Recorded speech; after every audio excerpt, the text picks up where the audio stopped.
የመካከለኛው ምስራቅ ውጥረት፣ የፑቲን ማስጠንቀቂያና የሩሲያ ቀጥተኛ ጣልቃ ገብነት።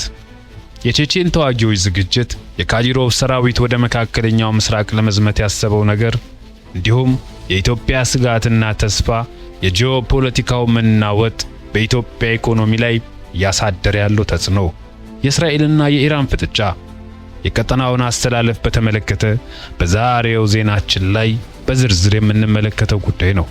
አብራችሁን ቆዩ። የፑቲን ማስጠንቀቂያና የቼቼን ወታደሮች ሚና።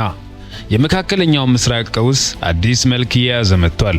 ትላንትና ዛሬ የተሰሙ መረጃዎች እንደሚያመለክቱት የሩሲያው ፕሬዝዳንት ቭላዲሚር ፑቲን በኢራንና በእስራኤል መካከል እየተካሄደ ስላለው ውጥረት ጠንከር ያለ አስተያየት ሰጥተዋል። ፑቲን በቀጠናው የሚፈጠር ማንኛውም መጠነ ሰፊ ጦርነት ለዓለም ሰላም አስከፊ መዘዝ ይኖረዋል ሲሉ አስጠንቅቀዋል። ሩሲያ ከኢራን ጋር ያላትን ወታደራዊና ስልታዊ ግንኙነት እንደምታጠናክርም ፍንጭ ሰጥተዋል። ይህ የክሬምሊን መግለጫ ምዕራባውያንን በእጅጉ ያስቆጣና ስጋት ውስጥ የከተተ ሆኗል። በሌላ በኩል የፑቲን እግረኛ ሰራዊት በመባል የሚታወቁት የቼቼኑ መሪ ራምዛን ካዲሮቭ ወታደሮች ጉዳይ በዓለም አቀፍ መገናኛ ብዙሃን በስፋት እየተነሳ ነው። የቼቼን ልዩ ኃይል ክፍሎች አክማት ስፔሻል ፎርስ ወደ መካከለኛው ምስራቅ ሊንቀሳቀሱ እንደሚችሉ የሚጠቁሙ መረጃዎች እየወጡ ነው። ካዲሮቭ ቀደም ሲል ለፍልስጤምና ለኢራን ያላቸውን ደጋፊነት የገለጹ ሲሆን የሩሲያ ትዕዛዝ ከመጣ የቼቼን ተዋጊዎች ሰላም ለማስከበር በሚል ስም ወደ ቀጠናው ለመግባት ዝግጁ መሆናቸውን የሚገልጹ ሪፖርቶች እየተሰሙ ነው። ይህ ሁኔታ ጦርነቱን ወደ አላስፈላጊ አቅጣጫ ሊወስደው ይችላል የሚል ስጋት ፈጥሯል። በዚህ ሁሉ ግርግር ውስጥ የኢትዮጵያ ስምም አብሮ እየተነሳ ነው። ኢትዮጵያ በመካከለኛው ምስራቅ ካሉት ሀገራት ጋር ያላት የንግድና የዲፕሎማሲ ግንኙነት ጥብቅ በመሆኑ ይህ ጦርነት ለሀገሪቱ ትልቅ ስጋት ደግኗል። በተለይም የቀይ ባህር የንግድ መስመር መታወክ የሸቀጦች ዋጋ እንዲነርና የነዳጅ አቅርቦት ላይ ችግር ሊፈጥር እንደሚችል ስጋት እያንዣበበ ነው። ሆኖም ኢትዮጵያ በቀጠናው ያላት የሰላም ተሟጋችነት ሚና እና የምስራቅ አፍሪካ የኃይል ሚዛን ሆና መውጣቷ በዲፕሎማሲው ረገድ አዳዲስ ተስፋዎችንና እድሎችን ሊፈጥርላት እንደሚችል ይገመታል። በሚቀጥለው ዜናችን ደግሞ የምንመለከተው ስለ እስራኤልና ኢራን አዳዲስ የውጊያ ሂደቶችና ወታደራዊ እንቅስቃሴዎችን ይሆናል። አሁን ላይ በመካከለኛው ምስራቅ ያለው ውጥረት ከቃላት ጦርነት አልፎ እንዲሁም ከተለያዩ ድርጊቶች አልፎ ወደ ተግባራዊ ወታደራዊ እንቅስቃሴ ከተሸጋገረ ሰንበትበት አለ። እስራኤል በኢራን የኒውክሌርና የኃይል ማመንጫ ተቋማት ላይ ጥቃት መሰንዘሯ የሚገለጽ ሲሆን አሁንም የተለያዩ መረጃዎች ከዚህ ጋር በተያያዘ እየተሰራጩ ይገኛሉ። በተለይም የአሜሪካው የውጭ ጉዳይ ሚኒስተርን ጠቅሶ አንዳንድ የዜና ምንጮች እንደጠቀሱት የአሜሪካው ፕሬዝዳንት አዲስ ነገር ቀርቦላቸዋል። ይሄም ኢራን ያከማቸችውን ዩራኒየም መንጠቅ አላፊና አግዳሚውን ነገር ለመለየት እንዲሁም ደግሞ ቀጣዩን ነገር ለማግኘት የሚጠቅም ወሳኝ እርምጃ ነው ተብሏል። ኢራን በአንጻሩ ቀይ መስመራችን ከታለፈ እስራኤልን ለዘላለም የምናጠፋበትን ሚሳኤል እንተኩሳለን ስትል ዝግጅቷን አሳይታለች። አድማጮቻችን ይህ ጉዳይ እንዲያ እያለ እዚህ በመድረሱ የዓለም የተለያዩ ክፍሎች ስጋት ላይ ወድቀዋል። ኢራንና እስራኤል አሜሪካም እንዲሁ በገባችበት ጦርነት የተለያዩ የዓለም ክፍሎች ጽንፍ ይዘው አንድ ጎራ ይዘው መሰለፍ ሲከብዳቸው ታይቷል። አውሮፓውያኑ አሜሪካ አብረን እንሁን ሲል የሰጡን ጥያቄ ሁሉም ወደ ጎን በመተው ባልሰማ አልፈውታል። አንዳንዶች ዶናልድ ትራምፕ ይህንን ጦርነት መጀመር አልነበረበትም ሲሉ፣ የተቀሩት ደግሞ ግዴታ ነው ሲሉ ተደምጠዋል። በዚህ ጦርነት ላይ አዲስ የኃይል አሰላለፍ መምጣቱ ዓለምን ለሌላ ቀውስ እየዳረጋት እንደሚገኝ የተለያዩ የፖለቲካ ተንታኞች ይገልጻሉ። እርሶስ ምን ያስባሉ?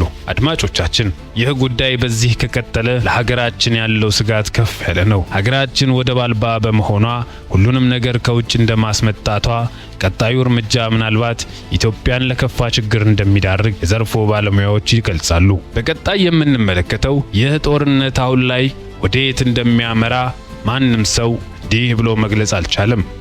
በተለይ በአሁን ሰዓት የቼቼን ተዋጊዎች ድንገተኛ እንቅስቃሴ ማድረጋቸው ወደ አሜሪካ ጦር መርከቦች ላይ ስጋት ደቅኗል። በመካከለኛው ምስራቅ ሰማይ ላይ የጦር ደመና እያጠላ ባለበት በዚህ ሰዓት ከሩሲያ በኩል እየተሰማ ያለው መረጃ ዓለምን ክፉኛ አስደንግጧል። የቼቼኑ መሪ ራምዛን ካዲሮቭ ለቅዱሱ ዓላማና ለፍትህ ስንል ትዕዛዝ እየጠበቅን ነው ሲሉ የሰጡት መግለጫ የቼቼን ልሂቃን የጦር ክፍሎች ወደ ሶሪያና ሊባኖስ ድንበሮች የመጠጋት እድል እንዳላቸው ፍንጭ ሰጥተዋል። እነዚህ ተዋጊዎች በከተማ ውጊያ ያላቸው ልምድና የቆራጥነታቸው ዜና በእስራኤል የደህንነት ተቋማት ዘንድ ትልቅ ስጋት ፈጥሯል። ፑቲን እነዚህን ተዋጊዎች እንደ ሰላም አስከባሪ ሊጠቀሙባቸው ይችላሉ ወይ የሚለው ወሬ ጦርነቱን በውክልና ሳይሆን በቀጥታ በታላላቅ ኃይሎች መካከል ሊሆን እንደሚችል ማሳያ ሆኗል። በተመሳሳይ ሰዓት አሜሪካ አጋሪን እስራኤልን እከላከላለሁ በሚል በሜዲትራኒያን ባህር ላይ ግዙፍ የጦር መርከቦቿንና የአውሮፕላን ተሸካሚዎቿን አሰማርታለች።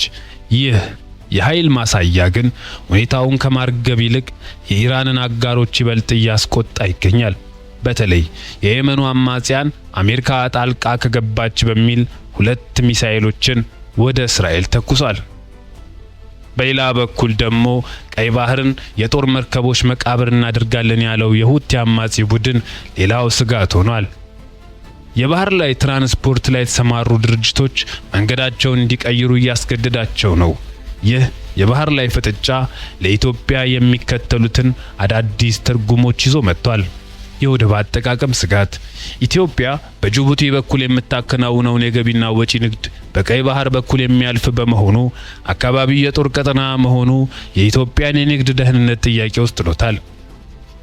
የአየር ክልል ጥንቃቄ። በመካከለኛው ምስራቅ የሚደረጉ የሚሳኤል ሙከራዎችና የአውሮፕላን እንቅስቃሴዎች በአካባቢው በሚበሩ የኢትዮጵያ አየር መንገድ በረራዎች ላይ ከፍተኛ ጥንቃቄና የመንገድ ለውጥ እንዲደረግ እያስገደደ ይገኛል። ይህም የአየር መንገዱን ወጪ ሊጨምረው ይችላል። በሌላ በኩል ደግሞ ኢትዮጵያ የዲፕሎማሲ ድል አላት። ኢትዮጵያ በብሪክስ አባልነቷ በኩል ከሩሲያና ኢራን ጋር በቆይታዋ ደግሞ ከምዕራባውያን ጋር ያላት ግንኙነት በሁለቱ ወገኖች መካከል እንደ ድልድይ ሆና እንድታገለግልና የአፍሪካን ድምጽ እንድታሰማ ትልቅ መድረክ ከፍቶላታል። አድማጮቻችን ከዚህ በመቀጠል የኃያላኑን የመጨረሻ ውሳኔና ኢትዮጵያስ ምን ተስፋ አላት የሚለውን እንመለከታለን። ዓለም አቀፍ ማህበረሰብ ትንፋሹን ውጦ እየተከታተለው ያለው የመካከለኛው ምስራቅ ቀውስ አሁን ወደ ወሳኝ ምዕራፍ ተሸጋግሯል። የሩሲያው ፕሬዝዳንት ቭላዲሚር ፑቲንና የቼቼኑ መሪ ራምዛን ካዲሮቭ ያሳዩት ወታደራዊ ዝግጅት የምዕራባውያንን ስልት እንዲቀየር አስገድዷል። በተለይም የቼቼን ወታደሮች በሶሪያ በኩል ወደ እስራኤል ድንበር ሊጠጉ ይችላሉ የሚለው መረጃ እስራኤል በጋዛና በሊባኖስ በኩል የከፈተችውን ዘመቻ ዳግም እንድትፈትሽ እያደረጋት ይገኛል። ይህ የጥቁር አንበሳ ተዋጊዎች እንቅስቃሴ ለኢራን ትልቅ ወታደራዊ ሞራላዊ ድጋፍ ሆኖላታል። በሌላ በኩል ኢትዮጵያ በዚህ ታሪካዊ የታላላቅ ኃያላት ፍጥጫ ውስጥ ያላት አቋም አዳዲስ ተስፋዎችን እየፈነጠቀ ይገኛል። ኢትዮጵያ በብሪክስ አባልነቷ ከሩሲያና ኢራን ጋር ያላት ጥብቅ ወዳጅነት እንዲሁም ከምዕራባውያን ጋር ያላት ስትራቴጂካዊ ግንኙነት በዓለም አቀፍ ደረጃ ሚዛናዊ ድምፅ ሆና እንድትወጣ አድርጓታል። ይህ ሁኔታ ኢትዮጵያ በቀጠናው ሰላም ለማውረድ በሚደረጉ ድርድሮች ላይ ቁልፍ ሚና እንድትጫወት እድል ይሰጣታል።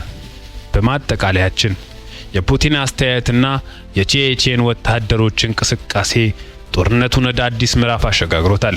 ዓለም የሶስተኛው የዓለም ጦርነት ስጋት ውስጥ በገባችበት በዚህ ወቅት ኢትዮጵያ ስጋቶቿን ወደ ድል በመቀየር የሰላም ተምሳሌት ለመሆን እየጣረች ይገኛል።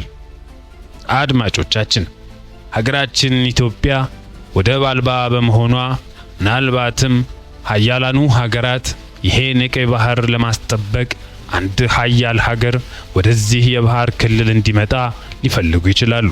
ይሄም ሌላው ለኢትዮጵያ የተገኘ አዲስ ተስፋ ነው። ሁሉም ነገር እንደ ቀልድ የተጀመረ በሚመስለው በዚህ ጦርነት ውስጥ ሁሉም ሀገር ዳራው ደርሶታል። ሁሉም ሀገር እያንዳንዱን ነገር እንዲያጣጥም እያንዳንዱን ነገር እንዲመለከት እድል የሰጠ ጦርነት ነው ቢባል ማጋነን አይደለም። ከኑሮ ውድነት ጀምሮ እስከ ተለያዩ ቅነሳዎች የሄደው ነገር ምናልባት የዚህ ጦርነትን ፍጻሜ እንዳይራዘም የሁሉም ጸሎት እንደሚሆን ተስፋ እናደርጋለን። ሀገራችን የዚህ ሁሉ ዳፋ ቀማሽ በመሆኗም ለሚቀጥሉት ጊዜያት የሚፈጠረውን በጉጉት እንድንጠብቅ አድርጎናል።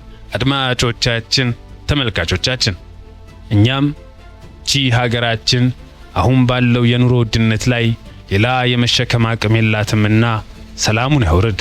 ዓለም ሰላም ትሁን፣ ምድራችንም ሰላም፣ ሀገራችንን ሰላም ያርግልን። ቸር ቆዩን።